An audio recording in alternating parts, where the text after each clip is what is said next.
ആയിഷ അപ്പുറത്തുനിന്ന് കിട്ടിയതാ, നല്ല ഇറച്ചിക്കറിയാ എന്ന് പറഞ്ഞോണ്ട് അങ്ങോട്ട് കൊണ്ടു കൊടുക്കുന്നതും ആയിഷ ബീബി ഒരൊറ്റ തട്ട് പാത്രം തറയിൽ വീണിട്ട് 4-5 കഷ്ണമായി.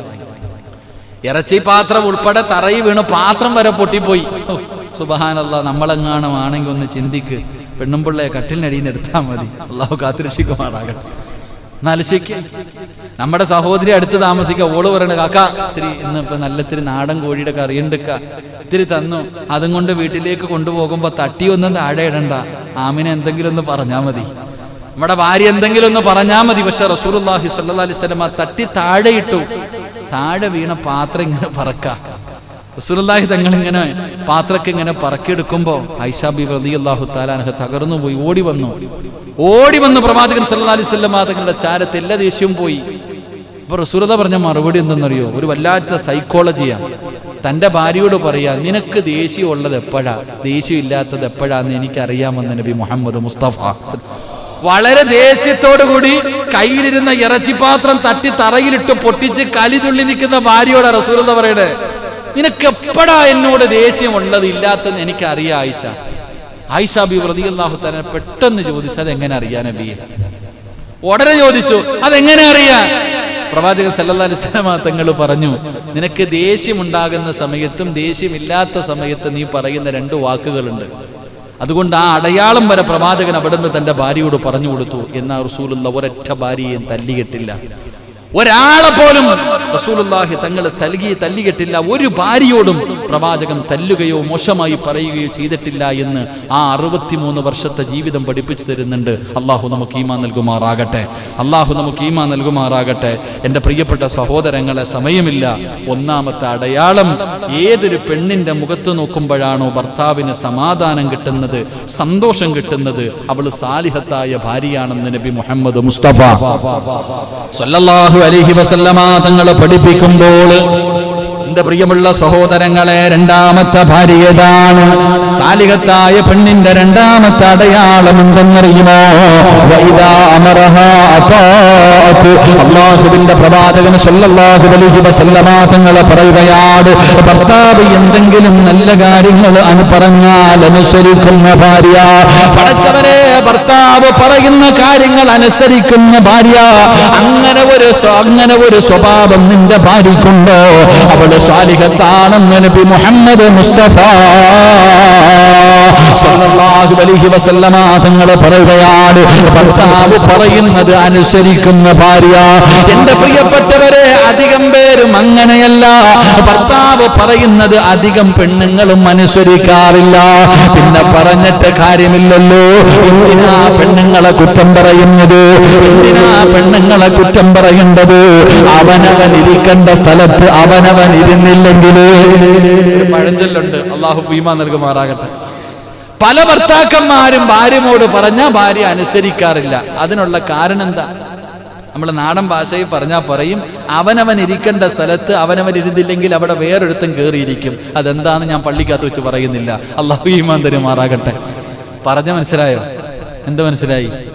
നീ നിൽക്കേണ്ടടുത്ത് നിന്നില്ല, അത് തന്നെ നിന്റെ കുഴപ്പം. അള്ളാഹു കാത്തുരക്ഷിക്കുമാറാകട്ടെ. എടാ, നമ്മൾ പറഞ്ഞാൽ ഭാര്യ അനുസരിക്കണമെങ്കിൽ നീ ആദ്യം പറയാൻ അർഹതയുള്ള ഒരു ഭർത്താവാകണം.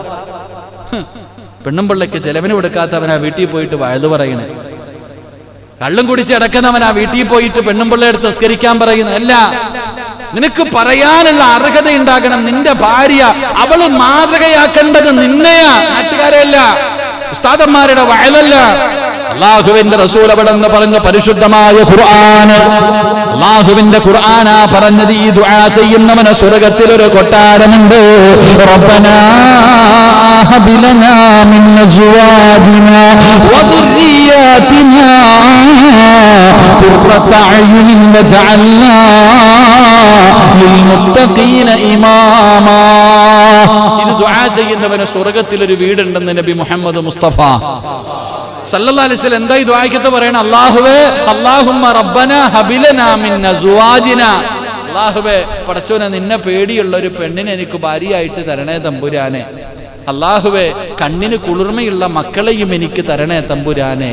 ലിൽ മുത്തഖീന ഇമാമ, പെണ്ണും പിള്ളയ്ക്കും മക്കൾക്കും മാതൃകയാകുന്ന ഒരു ഭർത്താവാക്കി എന്നെ മാറ്റണേ അല്ലാ. അല്ലാഹു ഈമാൻ തരുമാറാകട്ടെ. നമ്മുടെ പെണ്ണും പിള്ളയ്ക്ക് മാതൃകയാകുന്ന ഒരു ഭർത്താവാണോ നമ്മൾ? നമ്മുടെ ഭാര്യയ്ക്ക് മാതൃകയാകുന്ന ഒരു ഭർത്താവാണോ? ഇരിക്കുന്ന ഏതെങ്കിലും ഒരു ഭർത്താവ് ഭാര്യയോട് കൽപ്പന നടത്തിയ ഓള് പറയും ആദ്യം നിങ്ങൾ ചെയ്യും, ബാക്കി പിന്നെ. ആദ്യം നിങ്ങളൊന്ന് നിസ്കരിക്കും മനുഷ്യ, എന്നിട്ട് ഇങ്ങോട്ട് വാ. ആദ്യം നിങ്ങളൊന്ന് ഖുർആൻ കൈകൊണ്ടിട്, ഇത് ഓതിയിട്ട് എൻ്റെ അടുത്ത് വന്ന് പറ. എന്റെ പ്രിയപ്പെട്ട സഹോദരങ്ങളെ, ഒരു സാലിഹത്തായ പെണ്ണിന്റെ അടയാളമാണ് ഭർത്താവ് കൽപ്പിക്കുന്നത്. നല്ല കാര്യങ്ങൾ കൽപ്പിക്കുമ്പോൾ അത് അനുസരിക്കുക എന്നത് ഭാര്യയുടെ കടമയാണ്. ആ ഗുണം നിന്റെ ഭാര്യക്കുണ്ടെങ്കിൽ അവൾ സാലിഹത്തായ ഭാര്യയാണെന്ന് നബി മുഹമ്മദ് മുസ്തഫ സല്ലല്ലാഹു അലൈഹി വസല്ലം ഭർത്താവ് പറയുന്നു, ഭാര്യയോട് പറയുന്നു, നീ പോകണ്ട എന്ന് പറഞ്ഞാ പോകണ്ട, ഒരിടത്തേക്ക് നീ പോകണ്ട എന്ന് പറഞ്ഞാ പോകണ്ട. മഹാനായി റസൂലുള്ളാഹി സ്വല്ലല്ലാഹു അലൈഹി വസല്ലം പ്രവാചകന്റെ കാലഘട്ടത്തിൽ ഒരു പെണ്ണിന്റെ ചരിത്രമുണ്ട്. എന്റെ പ്രിയപ്പെട്ടവരെ, ഭർത്താവ് ഭാര്യയോട് പറഞ്ഞു, ഞാൻ വരുന്നത് വരെ നീ വീടിന്റെ പുറത്തിറങ്ങാൻ പാടില്ല, ഞാൻ വരുന്നത് വരെ നീ വീടിന്റെ പുറത്തിറങ്ങാൻ പാടില്ല. ആവശ്യമുള്ളതെല്ലാം വാങ്ങിക്കൊടുത്തു. ഭർത്താവ് യാത്ര പോയി. എന്റെ പ്രിയമുള്ള സഹോദരങ്ങളെ, കുറച്ചു ദിവസം കഴിഞ്ഞപ്പോ ഈ പെണ്ണിന്റെ വാപ്പായിക്ക് രോഗമായി. വാപ്പായിക്ക് രോഗം പിടിച്ചു. കുടുംബക്കാര് വന്നിട്ട് പറഞ്ഞു, മോളെ നിന്റെ വാപ്പ രോഗിയായി കിടക്കുകയാ, അതുകൊണ്ട് നീ ഒന്ന് കാണാൻ പോ. ഈ പെണ്ണ് മഹാനായി നബിയുന റസൂലുള്ളാഹി സ്വല്ലല്ലാഹു അലൈഹി വസല്ലമ തങ്ങളുടെ മുന്നിലേക്ക് ആളയച്ചു. നബിയേ, എന്റെ ഭർത്താവ് ഇങ്ങനെ പറഞ്ഞിട്ടുണ്ട്, നീ വീടിന് പുറത്തിറങ്ങരുതെന്ന് ഭർത്താവ് പറഞ്ഞിട്ടുണ്ട്, എന്റെ വാപ്പ സുഖമില്ലാതെ കിടക്കുകയാ, ഞാനൊന്ന് പോയി കണ്ടോട്ടെ നബിയെ. മുത്തുനബി പറഞ്ഞത്, ഭർത്താവ് പറഞ്ഞത് അനുസരിക്ക്, നിന്റെ ഭർത്താവ് പറയുന്നത് അനുസരിക്ക്. കുറച്ചു കഴിഞ്ഞു വാപ്പ രോഗം കൂടി സക്കറാത്തിന്റെ അവസ്ഥയില്. കുടുംബക്കാര് വന്നിട്ട് പറഞ്ഞു, പെണ്ണെ കാണണമെങ്കിൽ ഈ ഒരു അവസരമേ ഉള്ളൂ.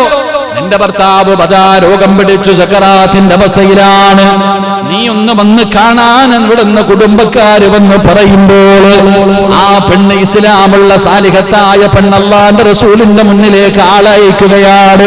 യാ റസൂലല്ലാഹ്, എന്റെ വാപ്പ സക്കറാത്തിന്റെ അവസ്ഥയിലാണ് നബിയേ, ഒന്ന് പോയി കണ്ടിട്ട് വരട്ടെ നബിയേ. എന്റെ ഭർത്താവ് ഇങ്ങനെ പറഞ്ഞിട്ടുണ്ട്. അല്ലാഹുവിന്റെ പ്രവാചകൻ അപ്പോഴും പറഞ്ഞത്, നിന്റെ ഭർത്താവ് പറഞ്ഞതനുസരിക്കൂ. കുറച്ച് കഴിഞ്ഞപ്പോൾ കുടുംബക്കാര് വന്നിട്ട് പറഞ്ഞു, പെണ്ണേ, ഇന്നാ ലില്ലാഹി വ ഇന്നാ ഇലൈഹി റാജിഊൻ, നിന്റെ വാപ്പ മരണപ്പെട്ടു പോയി, അതുകൊണ്ട് നിനക്ക് കാണാൻ പറ്റുന്ന അവസാനത്തെ ചാൻസാണ്. ഇനി വാപ്പാരെ കബറി കൊണ്ടുവച്ചാൽ നാളെ പരലോകത്ത് വെച്ചല്ലാതെ നിനക്ക് നിന്റെ വാപ്പയെ കാണാൻ കഴിയില്ല. അതുകൊണ്ട് അവസാനമായിട്ടൊന്ന് കാണണമെങ്കിൽ നീ വാപ്പന്നെ സാലിഹത്തായ പെണ്ണയില ഹദ്റത്ത് റസൂലുള്ളാഹ് അല്ലാഹുവിന്റെ പ്രവാചകൻ സല്ലല്ലാഹു അലൈഹി വസല്ലമ തങ്ങളുടെ മുന്നിലേക്ക് പടച്ചവനെ അവിടെ ആളയക്കുകയാണ്. നബിയേ, വാപ്പ പോയി നബിയേ, മയ്യത്ത് കാണാൻ പോകട്ടെ നബിയേ.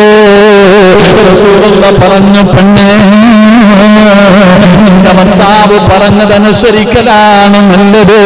സുബ്ഹാനല്ലാഹ്, തന്റെ പിതാവിനെ അവസാനമായിട്ടൊന്ന് കാണാൻ പോലും ആ പെണ്ണ് പോയില്ല എന്ന് ചരിത്രം പറയുമ്പോ, പടച്ചവനെ, ഇന്നത്തെ കാലഘട്ടത്തിലെ പെണ്ണുങ്ങളുടെ ചരിത്രം എടുത്തു നോക്ക്. പടച്ചവനെ, ഇങ്ങനെ എങ്ങാണെന്ന് സംഭവിച്ചു പോയാൽ പടച്ചവനെ നമ്മുടെ ഭാര്യമാർ അനുസരിക്കാറുണ്ട്.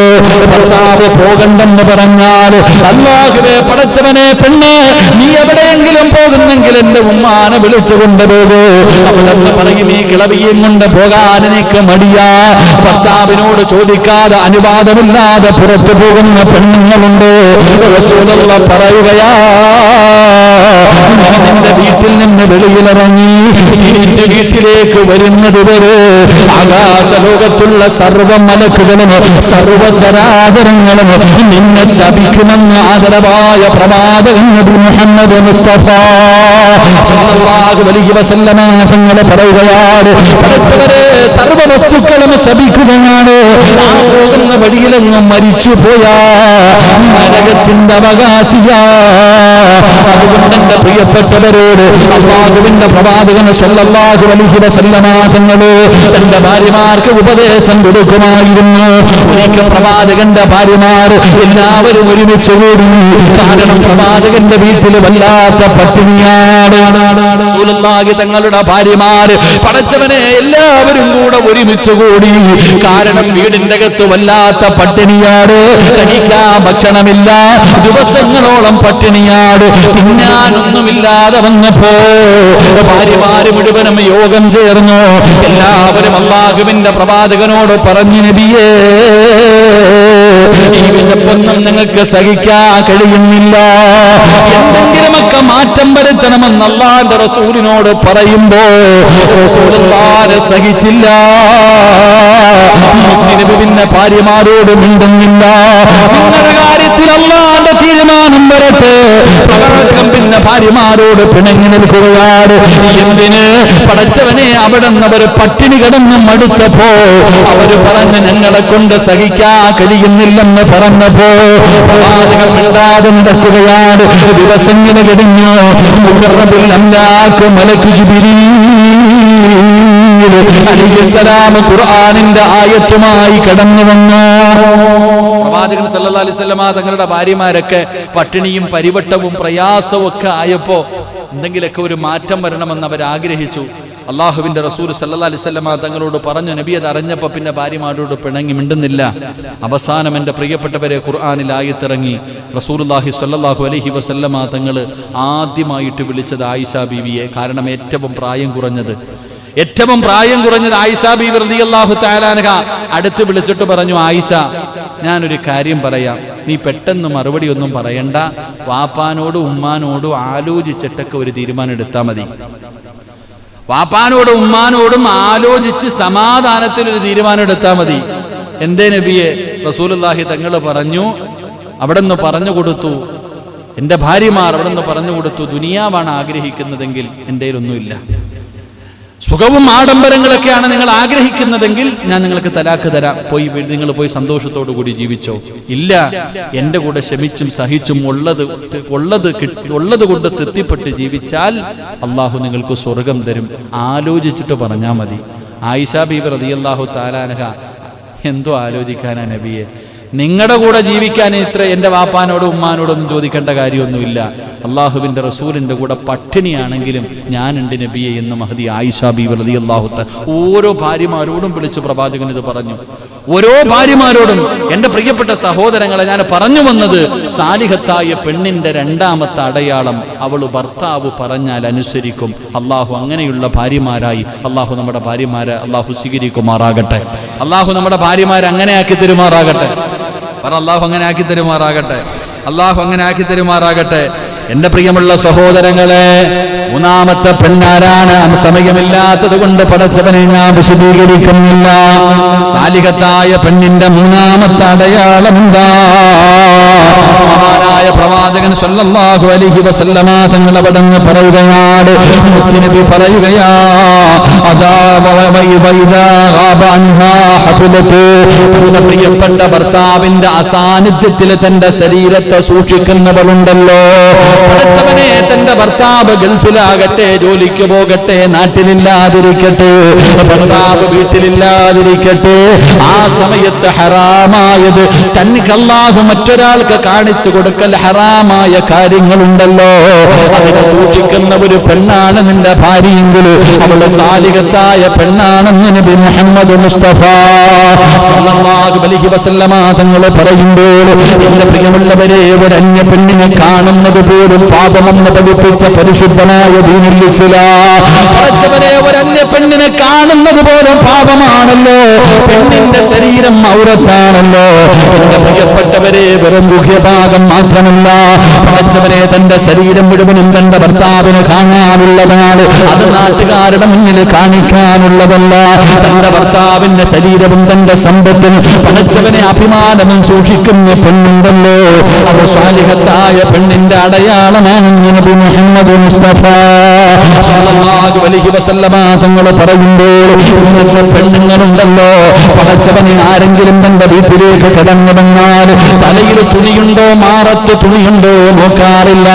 പടച്ചവനെ ഓടി വന്നിട്ട് വാതിൽ തുറന്നിട്ട് പലരുടെയും അവസ്ഥ വളരെ പരിതാപകരമാണ്. പണ്ടൊക്കെ വീട്ടില് ആരെങ്കിലും വന്ന് ബെല്ലടിച്ച പെണ്ണുങ്ങൾ മറകി നിന്നിട്ട് ഇങ്ങനെ നിൽക്കും. ആരാ? ഇക്ക ഉണ്ടോ? ഇക്ക ഇല്ല, തീർന്നു, ഇത്ര തന്നെ. ഇന്നോ ആരെങ്കിലും വീട്ടിൽ ബെല്ലടിച്ച ഓടി വന്ന് വാതിൽ തുറന്നിട്ട് എന്താപ്പാ തലയിലുണ്ടോ വരണോ നോക്കത്തില്ല, വന്ന് ചോദിക്കും ഇക്ക ഇവിടെ ഇല്ല, കടയിൽ പോയി 10 മിനിറ്റ് സംസാരിക്കും. അള്ളാഹു ഈമാൻ തരുമാറാകട്ടെ. പണ്ടത്തെ പെണ്ണുങ്ങള്, പണ്ടത്തെ അല്ല ഇപ്പോഴും പല വീടുകളിലും അങ്ങനെ, പല വീടുകളിലേക്കും പെണ്ണുങ്ങളെ പുറത്തു കാണാത്തവരുണ്ട്. ശരീരം മറച്ചുകൊണ്ട് നടക്കുന്ന എത്രയോ സാലിഹത്തായ പെണ്ണുങ്ങൾ. എന്റെ പ്രിയപ്പെട്ട സഹോദരങ്ങളെ, പരിശുദ്ധമായ ദീൻ അവിടെന്ന് പറഞ്ഞു, മരിച്ച പെണ്ണിന്റെ മയ്യത്ത് കാണാൻ പാടില്ലല്ലോ. മരിച്ചുപോയ അന്യ പെണ്ണിന്റെ മയ്യത്ത് ഈ കാണുന്ന പായിപ്പാട് ഏതെങ്കിലും ഒരു പെണ്ണ് മരിച്ചാൽ എനിക്ക് കാണാൻ പറ്റുമോ? പറ്റുമോ? കാശൂലം തരണ ഈ പായിപ്പാട് ഏതെങ്കിലും ഒരു പെണ്ണ് മരിച്ചുപോയി എനിക്ക് മയ്യത്ത് കാണാൻ പറ്റുമോ? നിങ്ങളുടെ കാര്യം പോട്ടെ, എനിക്ക് പറ്റുമോ? എന്താ, ഞാൻ ഇമാമല്ലേ? ഞാൻ ഇവിടുത്തെ ഇമാമല്ലേ? പറ്റുമോ? പറ മനുഷ്യ, പറ്റുമോ? പറ്റൂല. എന്തുകൊണ്ട്? എന്നെ പെണ്ണ് എനിക്ക് ഹറാമ്. പിന്നെ നിങ്ങൾ പോന്നെയോ? നമ്മൾ പോന്നെയോ? ചോദിക്ക ആരെങ്കിലും ഉണ്ടോ? അവനെ വെട്ടി വിടണം. അങ്ങനെയുള്ളവനെ സ്വന്തം ഭാര്യയുടെ മയ്യത്തെടുത്ത് വെച്ചിട്ട് ചോദിക്ക, ഇനി ആരെങ്കിലും ഉണ്ടോ?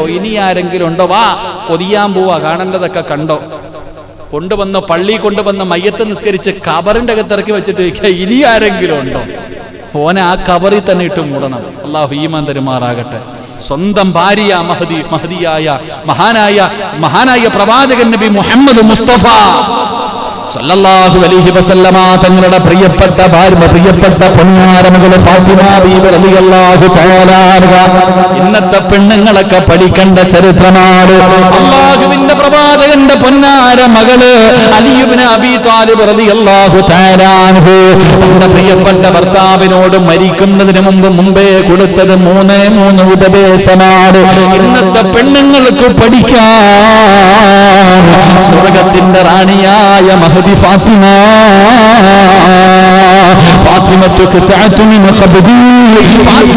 കരളന്റെ കഷ്ടമെന്ന് മുത്തുനബി പറഞ്ഞു തന്ന ആ ഫാത്തിമ ആരാണെന്ന് ഇന്നത്തെ യുവതലമുറകൾക്ക് പറഞ്ഞു കൊടുക്കണം. എന്റെ പ്രിയമുള്ളവരെ, ഇന്നത്തെ പെണ്ണുങ്ങളും ആണുങ്ങളും ഭർത്താവും ഭാര്യയും, ഇന്നത്തെ ഭർത്താവും ഭാര്യ എന്ത് പറയാനാപ്പാ? 2 ദിവസം മുമ്പ് യാദർശികമായിട്ട് ഞാൻ എൻ്റെ മൊബൈൽ ഒന്ന് എടുത്തു ഫേസ്ബുക്കിൽ. ഈ അടുത്ത കാലത്ത് ചെയ്ത അമലൊക്കെ നഷ്ടപ്പെട്ടു പോയിട്ടുണ്ടാകും. അള്ളാഹു കാത്തിരക്ഷിക്കുമാറാകട്ടെ. ഈ അടുത്ത കാലത്ത് ചെയ്ത കുറച്ച് അമൽ എന്തെന്നറിയോ എന്റെ പ്രിയപ്പെട്ട സഹോദരങ്ങൾ? ഇപ്പൊ ഒരു പുതിയ ട്രെൻഡ് ഉണ്ട്. ഇപ്പൊ ഇതൊരു പുതിയ ട്രെൻഡാ. എന്താ എന്റെ പേരെന്ന് എനിക്കറിയത്തില്ല. കല്യാണത്തിന്റെ വാർഷികമൊക്കെ വരുമ്പോ ഫോട്ടോഷൂട്ട്, അതൊക്കെ പോട്ടെ, ഭാര്യയും ഭർത്താവും ഒക്കെ സഹിക്കാം. എടുത്ത് കണ്ടേന്ന് പറഞ്ഞാൽ ഒരു പൂർണ്ണ, ഇതിപ്പോ ഞാൻ പറഞ്ഞു കഴിഞ്ഞാൽ നാളെ എന്റെ തന്തയ്ക്ക് വിളിക്കും, അതാ മറ്റൊരു വിഷയം. ഇത് പറഞ്ഞു കഴിഞ്ഞാൽ പിന്നെ അതിന് വേറെ പേരൊക്കെയാ പറയുക. ഒന്ന് ആലിച്ചു നോക്ക് സഹോദര, ഒരു പൂർണ്ണ ഗർഭിണിയായ പെണ്ണ് തന്റെ ഔറത്ത് പുറത്ത് കാണിച്ചിട്ടുള്ള ഫോട്ടോകൾ. സുബ്ഹാനല്ലാഹ്, ഒരു ഗർഭിണിയല്ലേ? അപ്പൊ കാല് എവിടെ എത്തി നിൽക്കുന്നു എന്ന് നമ്മൾ ചിന്തിക്കണ്ടേ? എത്ര ഇങ്ങനെയുള്ള വളരെ വളരെ മോശമായൊരു കാലഘട്ടത്തിലൂടെയാണ് നാം കടന്നുപോയിക്കൊണ്ടിരിക്കുന്നത്. ഇന്നത്തെ പെണ്ണുങ്ങൾ, അല്ലാഹുവേ പടച്ചവനെ, അതിനും കൊടിപിടിക്കാനും ജയ് വിളിക്കാനും അത് നല്ലതെന്ന് പറയാനും ആളുണ്ടല്ലോ. അല്ലാഹു നമുക്ക് ഈമാൻ നൽകുമാറാകട്ടെ. മഹദിയായ ഫാത്തിമ ബീബി റളിയല്ലാഹു തആല അൻഹ സ്വർഗത്തിന്റെ റാണിയ. ആ ഫാത്തിമ ബീബി റളിയല്ലാഹു തആല അൻഹ മരിക്കുന്നതിന് മുമ്പ് തന്റെ പ്രിയപ്പെട്ട ഭർത്താവിന്റെ മടിത്തട്ടിൽ കടന്നിട്ട് അലിയാര് തങ്ങളുടെ കയ്യിൽ പിടിച്ചിട്ട് കൊടുത്തത് 3 ഉപദേശവാ. അള്ളാഹു നമ്മുടെ ഭാര്യമാർക്ക് അങ്ങനെയുള്ള ഈമാൻ അള്ളാഹു നൽകുമാറാകട്ടെ.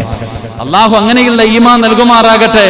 ഒരു പെണ്ണും പറയാത്ത ഉപദേശം ഫാത്തിമ ബീവി റളിയല്ലാഹു തആല അൻഹ അതാ അലിയാര് തങ്ങളുടെ കയ്യിലേക്ക് തന്റെ ഹസനും ഹുസൈൻ എന്ന് പറയുന്ന രണ്ട് പൊന്നാര മക്കള്, ആ കൊച്ചുമക്കളെ കയ്യിൽ പിടിച്ചു കൊടുത്തിട്ട് അലിയാര് തങ്ങളോട് ഫാത്തിമ ബീവി പറഞ്ഞു കൊടുത്തു, അലിയേ എന്റെ പൊന്നുമക്കളെ പൊന്നുപോലെ നോക്കിക്കൊള്ളണേ അലിയേ. എന്റെ മക്കള് ഹസനും ഹുസൈനും അല്ലാഹുവേ രണ്ടുപേരും ചെറിയ മക്കളാണ്, എന്റെ മക്കളെ ഒരിക്കലും കരയിപ്പിക്കരുത്, എന്റെ പൊന്നാര മക്കളെ ഒരിക്കലും വേദനിപ്പിക്കരുത്. അലിയാര് തങ്ങളുടെ കയ്യിലേക്ക് പിടിച്ചിട്ട് ഫാത്തിമ എന്ന പ്രിയപ്പെട്ട ഭാര്യ പറഞ്ഞു കൊടുക്കുകയാ. അവന്ന് അലിയാര് തങ്ങൾക്ക് കൊടുത്ത ഒന്നാമത്തെ വസിയത്ത് എന്തെന്നറിയോ? അലിയേ ഞാൻ മരിച്ചു പോയാ നിങ്ങൾ മറ്റൊരു വിവാഹം കഴിക്കണം. അലിയാര് തങ്ങളോട് തന്റെ ഭാര്യ പറഞ്ഞു കൊടുക്ക, ഞാൻ മരിച്ചു പോയാ നിങ്ങൾ മറ്റൊരു വിവാഹം കഴിക്കണം. അള്ളാഹു ഈമാൻ തരുമാറാകട്ടെ, അള്ളാഹു ഈമാൻ തരുമാറാകട്ടെ. അലിയാര് തങ്ങൾ അവിടെ നിന്ന് പറഞ്ഞു കൊടുത്തു, ഞാൻ മരിച്ചു കഴിഞ്ഞാൽ നിങ്ങൾ മറ്റൊരു വിവാഹം കഴിക്കണം. 2, എന്റെ മയ്യത്ത് കട്ടിൽ വെച്ചിട്ട് വേണം കൊണ്ടുപോകാൻ. ഫാത്തിമ ബീവി റളിയല്ലാഹു തആല ഇന്ന് നമ്മുടെ പള്ളിയിലൊക്കെ കാണുന്ന മയ്യത്ത് കട്ടില്, അടപ്പുള്ള മയ്യത്ത് കട്ടില്, അന്നത്തെ കാലഘട്ടത്തിൽ അങ്ങനല്ല, അടപ്പില്ലാത്ത മയ്യത്ത് കട്ടില്. അതുകൊണ്ട് അലിയാര് തങ്ങളോട് പറഞ്ഞു കൊടുത്തു, എന്റെ മയ്യത്ത് കട്ടിൽ വെച്ചിട്ട് വേണം കൊണ്ടുപോകാൻ. 3, എന്റെ മയ്യത്ത് രാത്രിയിൽ വേണം കബറടക്കാൻ. അള്ളാഹു നമുക്ക് ഈമാൻ തരുമാറാകട്ടെ. ഇന്നത്തെ കാലഘട്ടവുമായി നിങ്ങളൊന്ന് ചിന്തിച്ചു നോക്ക്. ഫാത്തിമ ബീബി റളിയല്ലാഹു തആല അൻഹ പറഞ്ഞു, ഞാൻ മരിച്ചാൽ നിങ്ങളൊരു വിവാഹം കഴിക്കണം. കാരണം പ്രായം ചെറുതാണ്, കൊച്ചു മക്കളുണ്ട്, നമുക്കത് ചിന്തിക്കാം. അവിടെ നിന്ന് പറഞ്ഞു തന്നെ രാത്രിയിൽ കബറടക്കിയാൽ മതി. കാരണം എന്താ ഫാത്തിമ? അവിടെ നിന്ന് പറഞ്ഞു കൊടുത്തു, എന്റെ ശരീരം നിങ്ങളല്ലാതെ വേറെ ആരും കണ്ടിട്ടില്ല, നിങ്ങളല്ലാതെ ഒരാളും എന്റെ ശരീരം കണ്ടിട്ടില്ല. എന്റെ മയ്യത്ത് പൊതിയുന്നത്, എന്റെ മയ്യത്ത് ചുമക്കുന്നത്, എന്റെ മയ്യത്ത് ഖബറിൽ ഇറക്കി വെക്കുന്നത് അന്യ പുരുഷന്മാരാ. ഈ വെള്ള തുണിയിൽ പൊതിഞ്ഞിട്ട് ഈ അടപ്പില്ലാത്ത ഈ ഇന്നത്തെ സ്ട്രെച്ചർ പോലെയുള്ള ഇങ്ങനെ തൊക്കിട്ട് എടുത്തോണ്ട് ആംബുലൻസിൽ നിന്ന് കിട്ടിറക്കണ അതുപോലെയുള്ള എന്തോ ഒരു സാധനത്തിലാണ് വന്ന് മയ്യത്ത് കൊണ്ടുപോയത്. അപ്പൊ അതിനകത്ത് വെച്ചുകൊണ്ട് ഇങ്ങനെ പോകുമ്പോ ഈ 3 കഷ്ടത്തിൽ പൊതിഞ്ഞിരിക്കുന്ന എന്റെ ശരീരത്തിന്റെ വടിവുകൾ അന്യ പുരുഷന്മാര് കാണും. അപ്പൊ പകലാണ് കബറടക്കുന്നതെങ്കിൽ കബറിൽ ഇറക്കി വെക്കുമ്പോ എന്റെ ശരീരത്തിന്റെ വടിവുകൾ ആണുങ്ങൾ കാണും. അതെനിക്കിഷ്ടമല്ല.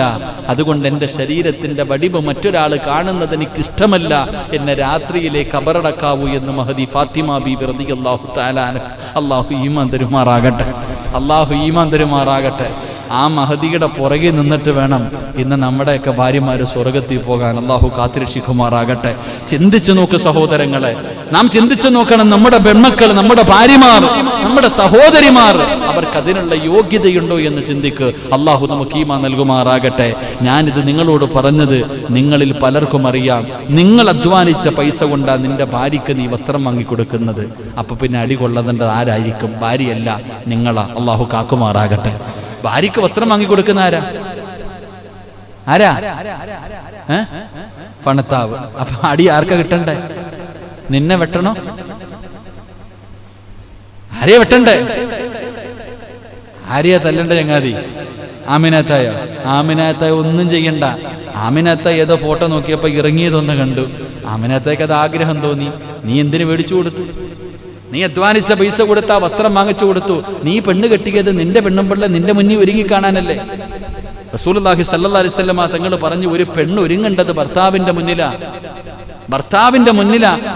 നീ സ്വർണം ആമിനാത്ത ചോദിച്ചപ്പോ വാങ്ങി കൊടുത്തല്ലോ. ഏത് രാത്രിയിലാ നിന്റെ പെണ്ണുമ്പിള്ള സ്വർണ്ണമൊക്കെ ഇട്ടുകൊണ്ട് നിന്റെ മുന്നിൽ വന്നിരിക്കണ കണ്ടിട്ടുണ്ടോ? റസൂലുള്ളാഹി സ്വല്ലല്ലാഹി അലൈഹി വസല്ലം തങ്ങൾക്ക് 3 ഭാര്യമാരെ ഇഷ്ടമായിരുന്നില്ല. 1, മൈലാഞ്ചി ഇടാതെ മണിയറയിൽ വരുന്ന പെണ്ണിനെ നബിക്ക് ഇഷ്ടമായിരുന്നില്ല എന്ന് ചരിത്രം പഠിപ്പിക്കുന്നു. അല്ലാഹു ഈമാൻ തരുമാറാകട്ടെ. സുറുമ തേക്കാതെ വരുന്ന പെണ്ണിനെ ഭാര്യയെ പ്രവാചകൻ ഇഷ്ടമായിരുന്നില്ല എന്ന് ചരിത്രം പഠിപ്പിക്കുന്നു. നമ്മുടെ ആമിന സുഗന്ധവും തേക്കും, മൈലാഞ്ചി ഇടും, പിന്നെ സുറുമയിടും, എല്ലാം ഇട്ടുകൊണ്ട് തന്നെയാണ് വരുന്നത്. അല്ലാഹു കാക്കുമാറാകട്ടെ. കല്യാണത്തിന്റെ 1ാമത്തെ രാത്രി അതാവസ്ഥ. എന്റെ പ്രിയപ്പെട്ടവരെ, നമ്മൾ ചിന്തിച്ചു നോക്ക്. നമ്മുടെ ഭാര്യമാർ അള്ളാഹു നമുക്ക് നൽകിയതാ. ആമിന, നിന്നെ ഞാൻ കെട്ടിയിരിക്കുന്നത് എനിക്ക് കാണാനാ, നാട്ടുകാർക്ക് കാണാനല്ല. നീ നിന്റെ ഔറത്തുകൾ, നീ സാരി ഉടുക്ക, എനിക്ക് സാരി ഉടുത്താൻ ആഗ്രഹമുണ്ട്, ഞാൻ മേടിച്ചു തരാം. ആമിന മോളെ, നിനക്ക് സാരി വേണോ? ഞാൻ മേടിച്ചു തരാം. എന്നിട്ട് നല്ല കൂടിയ ഒരു സാരി വാങ്ങിച്ചു കൊടുക്കണം. എന്നിട്ട് അവളോട് പറയണം, ഇത് കല്യാണത്തിന് പോകുമ്പോഴല്ല ഉടുത്തേണ്ടത്, രാത്രി എനിക്ക് കാണാൻ മണിയറയിരുന്ന് ഉടുത്തുകൊണ്ടുപോവാ. അങ്ങനെ പഠിപ്പീര്. നിന്റെ ഭാര്യയ്ക്ക് ജീൻസും ടീഷർട്ടും ഇടണോ? ഞാൻ മേടിച്ചരാ ആയിഷ, നീ എന്തിനാ പേടിക്കണേ? നിനക്ക് എന്ത് വേണമെങ്കിലും ഞാൻ മേടിച്ചു തരും. വേണോ? ഞാൻ മേടിച്ചരാ. എന്താ വല്ല വെടിക്ക? രാത്രി ബെഡ്റൂമിൽ കയറുമ്പോ കഥ കിടച്ചിട്ട് പറയണം, പോയി ഇട്ടിട്ട് വാ, ഞാൻ കാണട്ടെ. അത് ഇസ്ലാം അനുവാദമാക്കി തന്ന കാര്യവാ. അള്ളാഹു ഈമാൻ തരുമാറാകട്ടെ. ഇത് തെറ്റാണോ? ഇത് തെറ്റാണോ? ഇല്ല. ഇതിട്ടുണ്ട് എവിടെ പോകുന്നതാ തെറ്റ്? റോഡിൽ കൂടെ പോകുന്നത്. അള്ളാഹു കാക്കുമാറാകട്ടെ. തന്നെ നിന്റെ ഭാര്യക്ക് ഇപ്പൊ പല വല്ലോ സായിപ്പനെ കാണുമ്പോ മാതാമയെ കാണുമ്പോ ഓർമ്മ വരും, ഇടണോ? ഞാൻ പേടിച്ചേരാ, ഇട്ടോ, എന്റെ മുന്നിലിട്. നാട്ടുകാരുടെ മുന്നിൽ നിനക്കിടാൻ അനുവാദമില്ല. നാട്ടുകാരുടെ മുന്നിൽ പോകുമ്പോ ഫർദ ഇട്ടിട്ട് പോകും. റോഡിലേക്ക് ഇറങ്ങുമ്പോ ഫർദയിട്. നിന്റെ ഔറത്ത് എനിക്ക് കാണാൻ, കണ്ടവന് കാണാനുള്ളതല്ല. അത് നാട്ടുകാർക്ക് കാണിച്ചു കൊടുക്കാനുള്ളതല്ല, എനിക്ക് കാണാനുള്ളതാ, എനിക്ക് സുഖിക്കാനുള്ളതാ. അള്ളാഹു എനിക്ക് തന്നതാ നിന്നെ മഹർ കൊടുത്ത് വിവാഹം കഴിച്ചവനാ ഞാൻ. എനിക്ക് അതുപോലെ നമ്മളും. നേരെ ഭാര്യയുടെ കാര്യം മാത്രം പോലും പറഞ്ഞാൽ പോതാ. ഇവിടെ വന്ന് ജോലിക്ക് ചെയ്ത് അല്ലെങ്കിൽ എവിടെയും പോയിട്ട് ആ കോലത്തിൽ കുളിക്കാതെ നേരെ കയറി പോകുന്ന നിന്റെ മുമ്പിൽ എന്തോ ഉടുത്തിയിട്ട് വരാനാ. അള്ളാഹു കാക്കുമാറാകട്ടെ. അവള് നേരെ അടുക്കളയിൽ നാം മാക്സി ഇട്ടുകൊണ്ട് വരും. കാരണം ഒരു പഴഞ്ചൊല്ലുണ്ട്, ജോഡിക്ക് ജോഡി എന്താ ഒരു പറഞ്ഞല്ലോ, ഈനാം പേച്ചയ്ക്ക് മരപ്പട്ടി കൂട്ടെന്ന് പറയണ പോലെ. എന്റെ സഹോദര, ഭർത്താവിന്റെ കടമയാണ്. ചില പെണ്ണുങ്ങൾ പറയണം, താടിയും വെട്ടത്തില്ല, മീശയും വെട്ടത്തില്ല, താടി ഒതുക്കത്തില്ല, മുടിയും പടത്തി, കഷത്തിലെ രോമൊക്കെ കാണാം, ഇനി വെളിയിൽ കാണാം. ഇങ്ങനെയുള്ള ചങ്ങാതിയുടെ മുന്നിൽ ഏത് പെണ്ണാപ്പാ പോവാ? ഒന്ന് കുളിക്കണം മനുഷ്യ, ഒന്ന് കുളിക്കണം. രാത്രി വൈകുന്നേര സമയത്ത് നമ്മുടെ കൂടെ കിടക്കുന്ന ഒരു മനുഷ്യ ജീവിയല്ലേ, മൃഗമൊന്നും അല്ലല്ലോ. നമ്മളെപ്പോലെ വിചാരമുള്ള മോഹങ്ങളും സ്വപ്നങ്ങളും ആഗ്രഹങ്ങളും ഉള്ള ഒരു പെണ്ണ് അവൾക്കും ഇല്ലേ? നേരെ ജുബ കുളിച്ച് ഒരുങ്ങി നല്ലതുപോലെ സുഗന്ധം തേച്ച് കല്യാണത്തിന്റെ ഒന്നാമത്തെ രാത്രി മാത്രമല്ല, മരിക്കുന്ന രാത്രിയും അങ്ങനെ തന്നെയാകണം. അള്ളാഹു നമുക്ക് ഈമാൻ തരുമാറാകട്ടെ. അതാണ് ഭാര്യയ്ക്ക് സ്നേഹം. പ്രായം കൂടുന്നതിനനുസരിച്ച് സ്നേഹം കൂടും, അല്ലാതെ കുറയല്ല. പ്രായം ചെല്ലുന്നതിനനുസരിച്ച് ഭർത്താവിനോട് ഭാര്യയ്ക്ക് സ്നേഹം തോന്നണം. കാരണം താങ്ങും തണലുമെന്ന് പറയുന്നത് ആ വയസ്സാം കാലത്താ, അല്ലാതെ 21ാമത്തെ വയസ്സിലല്ല. ആ സമയത്താണ് ഭാര്യയ്ക്കും ഭർത്താവിനും താങ്ങും തണലുമാകാൻ കഴിയുന്നത്, സ്നേഹബന്ധങ്ങൾ കഴിയുന്നത്. അപ്പോഴാണ് നമ്മൾ എടുക്കേണ്ടത്. ഇപ്പൊ 40 കഴിഞ്ഞാൽ 2 റൂമില ഭാര്യ ഒരു റൂമിൽ, ഭർത്താവ് ഒരു റൂമിൽ. 50 വയസ്സ് കഴിഞ്ഞു, വാപ്പ വിളിക്കും, ആമിന വാമിന, ഒന്ന് പോ മനുഷ്യ, പിള്ളാരൊക്കെ ഇല്ലയോ? പിന്നെ പിള്ളാരുണ്ടെങ്കിൽ എന്താ നിനക്കെന്താ? ഈ ഇരിക്കുന്നതിൽ എത്ര പേരാ ഭാര്യയും ഭർത്താവ് ഒരുമിച്ച് കിടക്കുന്നത്? ഒന്ന് കൈവക്കിക്ക്, ഞാൻ ഒന്ന് കാണട്ടെ. എടാ, ഞാൻ പ്രായമുള്ളവരുടെ വെച്ചാൽ നിങ്ങളെ കൈവക്കി, കൈവക്കണം. എന്റെ സഹോദരൻ, നമ്മളിൽ പലര് പേരും 2 റൂമിലാണ് കിടക്കണേ. അപ്പൊ നിങ്ങൾ എന്തിനാ പെണ്ണ് കിട്ടിയേ? എന്താ സലീം ഹുസൈൻ ചോദിച്ചു? ശരിയല്ലേ? സലീം ഹുസൈൻ ചിരിക്കാം. എന്റെ പൊന്നാര സഹോദരങ്ങളെ, മക്കൾ എന്തോ വിചാരിക്കട്ടെ, നമുക്കത് കാര്യമില്ല. മക്കൾ എന്തോ വിചാരിക്കട്ടെ. ഭർത്താവും ഭാര്യയും മരിക്കുന്നത് ചില വീടുകളിൽ ചിലപ്പോൾ ഒരുമിച്ച് കിടക്കുന്നില്ലായിരിക്കാം, പക്ഷെ 2 കട്ടിലുകൾ. 65 വയസ്സുള്ള മഹദിയായ ഖദീജ ബീബി റളിയല്ലാഹു തആല അൻഹ, പ്രവാചകൻ ഖദീജ ബീബി ഏറ്റവും കൂടുതൽ സ്നേഹിച്ചത് ആ സമയത്തായിരുന്നു. ആ പ്രായം ചെന്ന സമയത്തായിരുന്നു. ഖദീജ ബീബി റളിയല്ലാഹു തആല അൻഹയുടെ മരണസമയം നിങ്ങൾ എടുത്തു നോക്ക്. രോഗം പിടിച്ചിട്ട് ഖദീജ ബീബി റളിയല്ലാഹു തആല അൻഹ 65ാമത്തെ വയസ്സിൽ മരണത്തിന്റെ അവസ്ഥയിൽ കിടക്കുമ്പോ ആ തൊലിയൊക്കെ ചുളുങ്ങിപ്പോയ ഖദീജ ബീവിയുടെ ചാരത്ത് പോയിരുന്നിട്ട് റസൂലുള്ളാഹി തങ്ങള് മുഖത്തിങ്ങനെ തലയിൽ തലോടിയിട്ട് അവിടെ നിന്ന് സമാധാനിപ്പിക്കുമായിരുന്നു. ഖദീജ, നീ ആരാ? അല്ല സലാം പറഞ്ഞവളാ ഖദീജ, നീ അല്ല സലാം പറഞ്ഞവളാ. ജിബ്രീൽ അലൈഹിസ്സലാം സലാം പറഞ്ഞവളാ. ഒരിക്കൽ ചരിത്രം പറയുന്നുണ്ട്, ഖദീജ ബീവി റളിയല്ലാഹു തആല അൻഹ, നിർത്താറായോപ്പാ? 10:30 നിർത്താം. ഷൗക്കണ്ണ എന്താ അങ്ങോട്ടും ഇങ്ങോട്ടും നടക്കണേ? അൽഹംദുലില്ലാ, അല്ലാഹു ആഫിയത്തും ദീർഘായുസ്സും കൊടുക്കുമാറാകട്ടെ. മോൻ വന്നില്ല എന്നെ? എന്റെ പ്രിയമുള്ള സഹോദരങ്ങളെ, ഖദീജ ബീബി റളിയല്ലാഹു തആല അൻഹ ഒരിക്കൽ നോക്കുമ്പോ ഭക്ഷണം എടുത്തു വെച്ചു, പ്രവാചകനെ കാണുന്നില്ല. റസൂലുള്ളാഹി തങ്ങൾ വരാതെ ഖദീജ ബീബി റളിയല്ലാഹു തആല അൻഹ ഭക്ഷണം കഴിക്കാറില്ല. ഭർത്താവ് വന്നിട്ട് ഒരുമിച്ചാ കഴിക്കാറ്. ഭർത്താവിന് ഭക്ഷണം എടുത്തു വെച്ച് കാണുന്നില്ല. ഖദീജ ബീബി റളിയല്ലാഹു തആല അൻഹയ്ക്ക് വലിയ ടെൻഷനായി. ഭർത്താവിനെ കാണുന്നില്ല, മുത്തുനബിയെ കാണുന്നില്ല. അന്നത്തെ കാലഘട്ടത്തിൽ എൻ്റെ പ്രിയപ്പെട്ട സഹോദരങ്ങളെ, ഖദീജ ബീബി വീടിന്റെ പുറത്ത് അങ്ങനെ പോകാറില്ല. അതിനെ ഖദീജ ബീബിയുടെ ചരിത്രം എടുത്ത് നോക്ക്. കച്ചവടത്തിന് പോയപ്പോ മറ്റുള്ളവരെയാ വിട്ട്, ഖദീജ ബീബി കച്ചവടത്തിന് പോയില്ല. ഖദീജ ബീബി റളിയല്ലാഹു തആല അൻഹ വളരെ ലജ്ജയുള്ള ആളായിരുന്നു. അവിടെ നിന്ന് ഒരു ദിവസം തന്റെ ഭർത്താവിനെ കാണാൻ മുത്തുനബിയെ കാണാതെ വന്നപ്പോ ഖദീജ ബീബി റളിയല്ലാഹു തആല അൻഹ വിഷമം കാരണം ഭർത്താവിന് എന്തെങ്കിലും പറ്റിയോ അല്ല, വരണ്ട സമയം കഴിഞ്ഞല്ലോ അല്ല, ഒരു വഴിയുമില്ലാതെ വീടിന്റെ പുറത്തിറങ്ങി രാത്രി വീടിന്റെ പുറത്തിറങ്ങി ഖദീജ ബീബി റളിയല്ലാഹു തആല അൻഹ ഇങ്ങനെ പേടിച്ചു മുത്തുനബിയെ തെരഞ്ഞിങ്ങനെ നടക്കുമ്പോ പെട്ടെന്ന് മുന്നിലൂടെ ഒരു മനുഷ്യൻ ഇങ്ങനെ പോയി.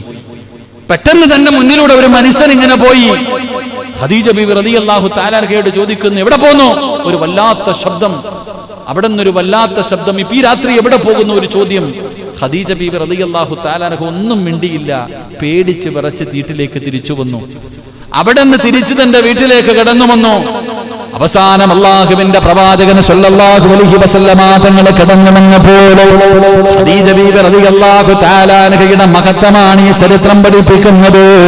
ഖദീജ ബീബി റളിയല്ലാഹു തആല അൻഹ പറയുന്നു, യാ റസൂലല്ലാഹ്, നിങ്ങളെ കാണാതെ വന്നപ്പോ ടെൻഷൻ കാരണം ഞാൻ അവിടെ നിന്ന് നിങ്ങളെ തെരഞ്ഞിറങ്ങിപ്പോയി. ഞാൻ ഇറങ്ങിപ്പോകുമ്പോ ഒരു മനുഷ്യൻ എന്റെ മുന്നിലൂടെ കടന്നു വന്നു. എന്നോട് ഇങ്ങനെ ചോദിച്ചു, നബിയേ, വല്ലാത്ത കട്ടിയുള്ള ശബ്ദമായിരുന്നു നബിയേ, ഞാൻ പേടിച്ചു പോയി നബിയേ. അല്ലാഹുവിന്റെ പ്രവാചകനോട് ആദാ ഖദീജ ബീബി റളിയല്ലാഹു തആല അൻഹ പറയുമ്പോ റസൂലുള്ളാഹി പറഞ്ഞ മറുപടി എന്തെന്നറിയോ? ഖദീജ, നിനക്ക് എന്നോടുള്ള സ്നേഹം കണ്ടപ്പോ, നീ എന്നോട് കാണിക്കുന്ന ഈ സ്നേഹവും കരുതലും കണ്ടപ്പോ ജിബ്രീലിന് നിന്നോടൊന്ന് സംസാരിക്കണമെന്ന് തോന്നി ഖദീജ. എന്റെ പ്രിയപ്പെട്ടവരെ, അല്ലാഹുവിന്റെ പ്രവാചകന്മാർക്ക് വഹീമായി കടന്നു വരുന്ന മുഖറബുൽ അംലാഖ് മലക്ക് ജിബ്രീൽ അലൈഹിസ്സലാമിന് നീ എന്നോട് കാണിക്കുന്ന സ്നേഹം കണ്ടപ്പോ, എന്നോട് കാണിക്കുന്ന കരുതൽ കണ്ടപ്പോ ജിബ്രീലിന് തോന്നി നിന്നോടൊന്ന് സംസാരിക്കണമെന്ന്. ആ സംസാരിച്ചത് ജിബ്രീലാണ് ഖദീജ. അല്ലാഹുവിന്റെ പ്രവാചകൻ അവിടുന്ന് ഖദീജ ബീവിയോട് പറയുമ്പോ, ആ ഖദീജയാണ് മരണത്തോട് മല്ലടിച്ചു കൊണ്ടിരിക്കുന്ന സമയമുണ്ടല്ലോ, രോഗം പിടിച്ചു കിടക്കുന്ന സമയത്ത് 65 വയസ്സുള്ള പ്രിയപ്പെട്ട ഭാര്യയുടെ ചാരത്ത് അല്ലാഹുവിന്റെ റസൂല് പോയിരുന്ന തലയിലെ തലോടിയിട്ട് പറയുന്ന ഖദീജ, അല്ലാഹു സലാം പറഞ്ഞവനാണ് നീ. ആദാ ജിബ്രീൽ നിന്നോട് സംസാരിച്ചിട്ടുണ്ടല്ലോ.